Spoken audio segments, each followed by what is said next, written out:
Hello pre. Pre, may papakiusap sana ako sa iyo eh. Ano yung pre? Baka pwedeng utangin mo muna yung kalahati ng kayamanan ko? What? Magkano ba yan pre? 50 million kaya ba? Wow naman! Masyado kasing marami eh. Hindi ko alam kung saan ko gagastusin. Nako, hindi kakayanin pre.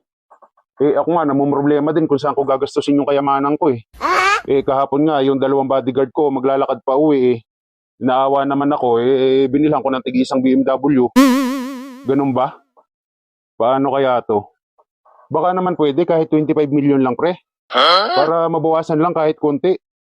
Nako, pasensya na pre, hindi talaga kakayanin. Eh hindi na nga ako makapasok sa loob ng bahay ko at pag binubuksan ko yung pinto eh gumuguho palabas yung pera. Pasensya na talaga pre. Pautang mo na lang sa iba.